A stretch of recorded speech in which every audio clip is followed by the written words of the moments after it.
What passes in the night, 5 days and nights on camera. Last week I was up higher in the mountains, and the home Aurelie's family bought as a ruin and gently coaxed back to life, mostly by themselves. It is one of my special places, a location which is nestled in forest, with peaks on all sides, much like where we live too, but 800 meters, 2,625 feet, higher than here, and here is 460 meters, 1,509 feet. It is not perfect, nowhere is.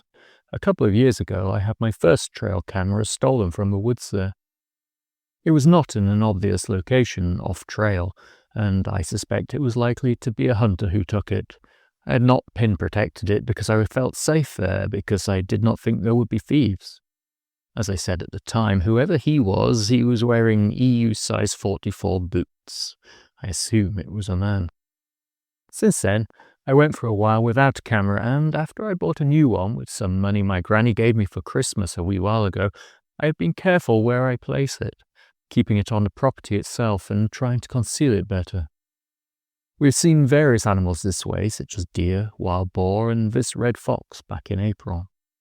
However, I was itching to put it a little further away from the house, see what else lived in those woods, whether my suspicions of certain animals would be confirmed. I spent an hour and a half walking around slowly, seriously considering where to put it.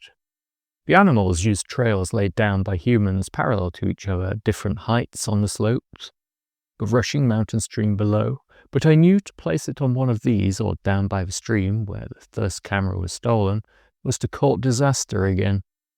Instead, I had to be clever, think like an animal, and find somewhere better to hide it. Eventually, I settled on a spot some 5 minutes' walk, if that, from the house, off the main trail and in deeper, denser brush, hazel, wild rose, hawthorn fringing it, taller oak, ash, and birch above. I had hopes for this spot. As I have said before, my tracking skills are not bad. They might not be magical, but I can tell where animals go, and I knew the deer and sanglier, wild boar, had certainly used that spot very recently. Best of all, the camera was simply not visible from anywhere humans might go. I would like to buy a tough metal cable and lock for the camera, but that will have to wait until I can afford one. If you want to help out with that, do please consider becoming a paid subscriber or sending a tip by way of the button at the bottom of this piece. Then I left the camera, as I continued to work on the terrace and walls I talked about recently. If the weather had been kinder, I think we might have finished them. As it was, we got a lot further than I thought we could, given the hard rain, which made surfaces slick and dangerous.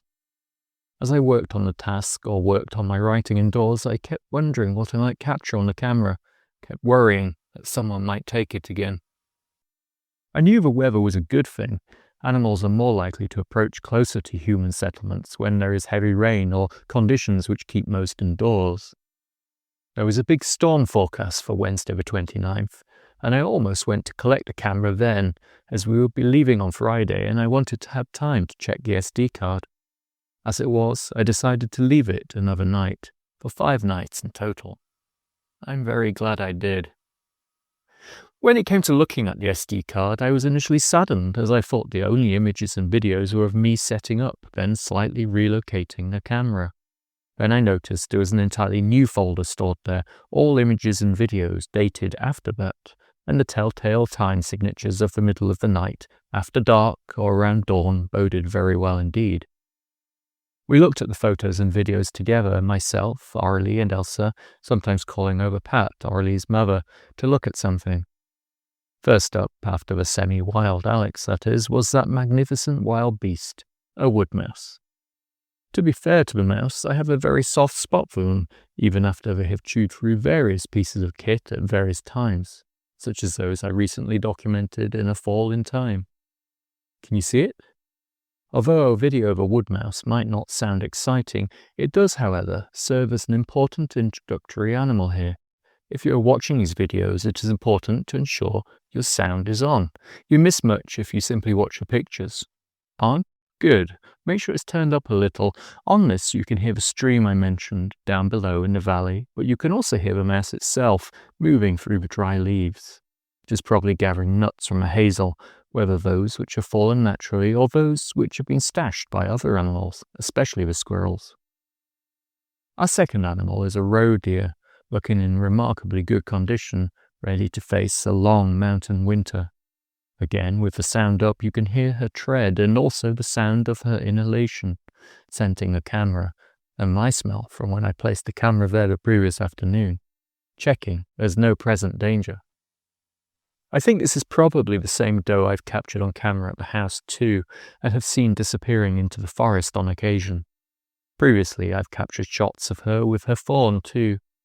There are others, including a well-built male, but he is more wide-ranging and I've yet to get a photo or video of him.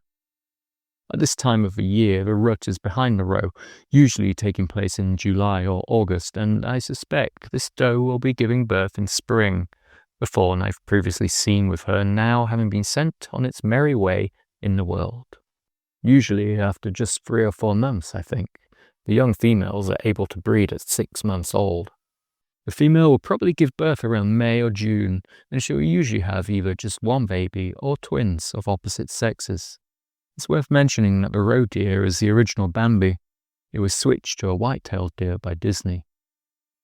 In this video, you can also see the moisture in the air. The clouds enveloped all for much of the time we were there, cool and soaking. It's also worth a peek at the temperatures when the videos were taken. It was good weather for working hard, certainly little danger of overheating like in summer. But much of the time I shed all my layers but for a shirt. As an aside, I store my camera with things that smell of the outdoors, such as my thick leather work gloves, which are covered with dried soil at present, to minimize the human smell, but to be honest, I'm not sure it really matters that much here in Europe. The animals know that we leave rubbish behind wherever we go and are sadly used to the smell of plastics and people. That squirrel I mentioned being robbed is above is next, in daylight, a red squirrel, so dark as to look almost black. Hiding their nuts, some to be pilfered by wood mice, I'm sure.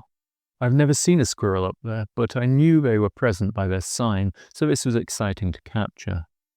The fourth video here is of a local sanglier, wild boar family. Or some of them.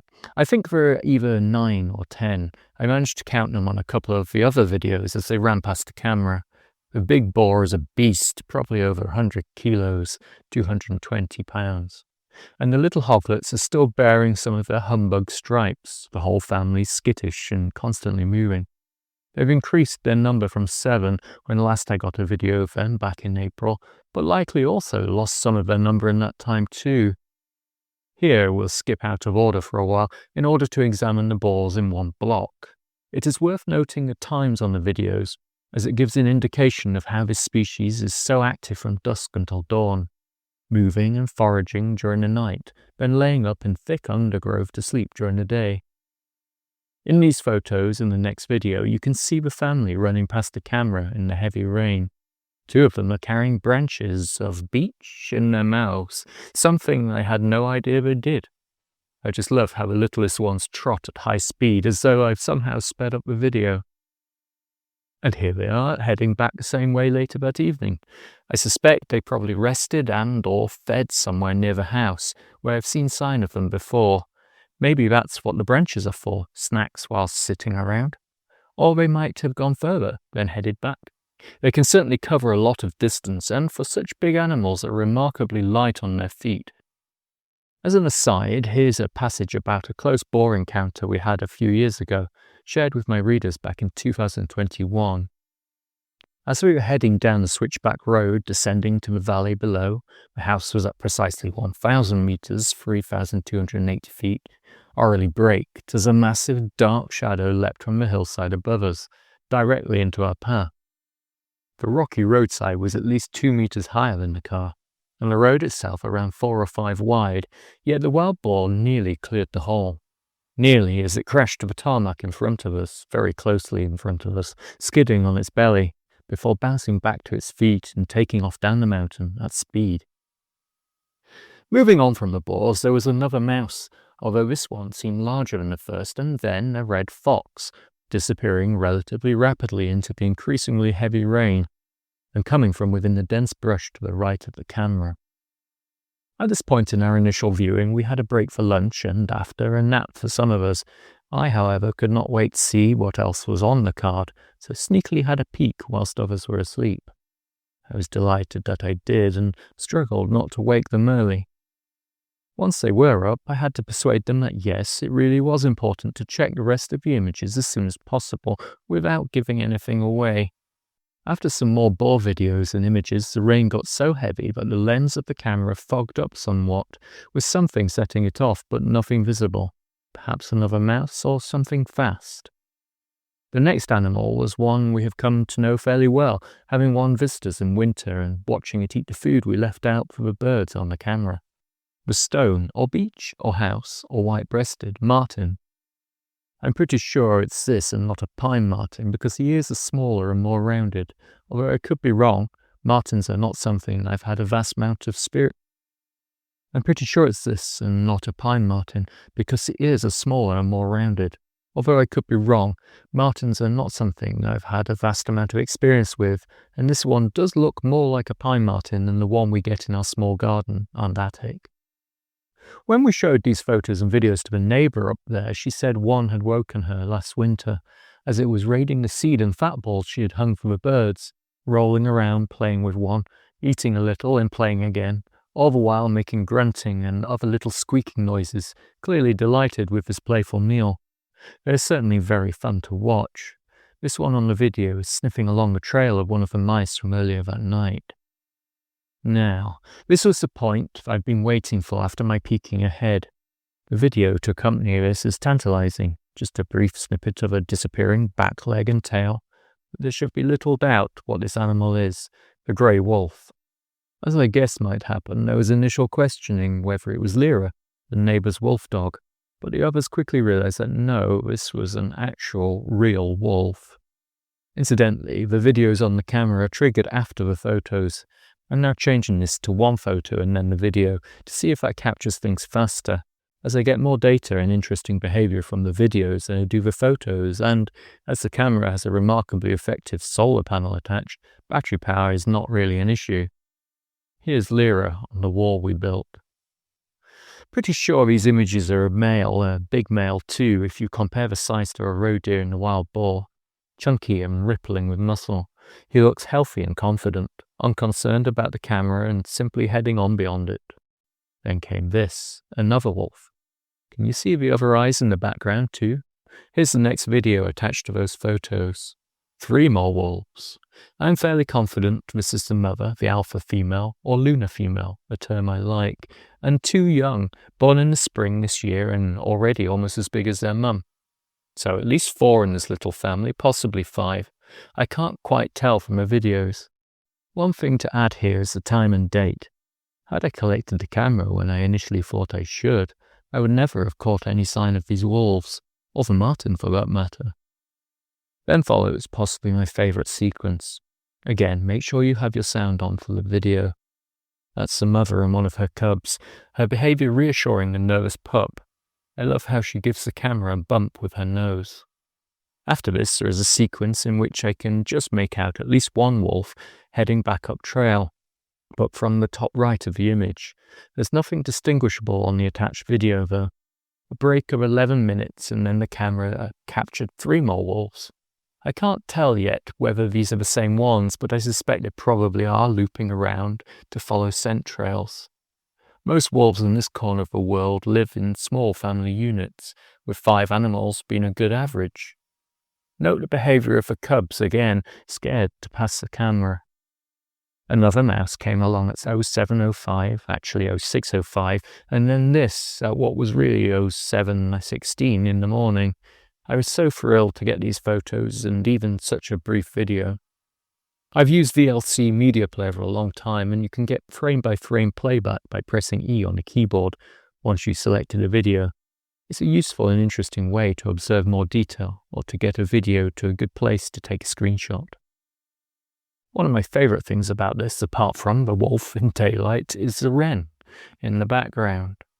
Sound on, you can hear her scolding the wolf and following along, telling everyone who understands her language that there is a wolf present. This, for me, is perhaps the most useful thing on all these videos, as it is a gap I can only realistically learn by observing, and as I'm unlikely, not impossible, but unlikely, to be somewhere I can see a wolf with an angry little wren, this video is priceless to me. You can see her top middle right of the image landing on the branch there, following the wolf along the trail. The bump back down. I'm thrilled by these videos and images, as was the rest of my family, the neighbour up there, Elsa's teacher, and pretty much everyone else I've shared them with. But here's the bump down to earth part. The neighbour said I needed to send these images and videos to an animal or wolf protection society, as the local young shepherd, Berger, likely partly funded, paid for by the state to protect against wolves predating the flock, had already mentioned seeing a wolf on their own camera and preparing to kill them all. At present, the issue of killing wolves in France is a contentious one. I won't go into too much detail, but essentially Macron, the president, has tried to walk a middle line, removing the strictly protected status which has just come into force across the European Union, and replacing it with one which enables those whose livestock are being predated to kill the animals responsible, or any animals they say are responsible. There are supposed to be checks in place, rules to follow, but as per usual in such a situation, it turns into a kill first, then get the authorization issue. As is also usual for Macron, this has backfired. The farmers, Berger's hunters, aren't pleased, as it isn't the carte blanche to kill the wolves many have been demanding, and the wildlife societies are obviously also not pleased, so no one is happy. What Macron's actions have done, however, is emboldened certain hunters and or farmers, and we learnt that this last weekend, days after these images were shot, they organised a big wolf hunt. The legality of this is questionable to say the least, but in a small community like that it is very, very difficult to rock the proverbial boat without uncomfortable consequences. However, I was perversely delighted to hear that there are upwards of 20 hunters, with many dogs who are trained to hunt boar or deer, all out in the woods hunting wolves. A surefire way to encourage those wolves to not be in those woods at all, but 1 or 2 mountains over. If they had employed a single patient hunter, one who actually knows the woods and the ways of the animals, they might have stood a chance. Instead, they seem to think they could use boar hunting strategies against the wolf, and, to be honest, long may that continue. I don't think we'll be back at the mountain house for a while. Our weekends are almost all full until after Christmas, and it will be very cold up there. We will be back in spring, however. I do wonder what will become of our wolf friends, and if I'm to be honest, the small, devilish part of me very much wonders whether the camera young Berger was heard bragging about might be recognizable as the one I lost. If perhaps I head out for a walk, and if perhaps I find a trail camera which bears remarkable similarities to mine, perhaps, for sake of argument, that camera might actually go missing. Or perhaps not. Maybe it is best just to let the wolves grow up afraid of humans. The worry, of course, is that if the hunters get lucky and do kill one of the family, it might be the alpha female or the alpha male, in which case the science shows social cohesion of the pack will struggle, and the remaining animals will almost certainly increase their livestock predation rate. This is how it is. The science on this is there and established, but for some reason, as is the way with much of science, many do not want to listen. And don't forget that around 100 years ago, not so very far from where I type this, belief in werewolves was still strong. There are several schemes available to farmers to protect their livestock, subsidies and grants for extra humans to actually shepherd the flock, for electrified fences and pens for night protection, and especially for livestock protection dogs who live with the herd and protect them ridiculously effectively. Honestly, I'm more scared of those dogs than any wolf, and considerably more terrified of inept humans marching around after a drink or two with a loaded gun or 20. But some people just like to kill, I guess, and the lure of killing a dangerous animal is strong in certain men. Myself, I'd much rather sit quietly and hope for a view of such a creature. I'm not afraid of the wolves, after all.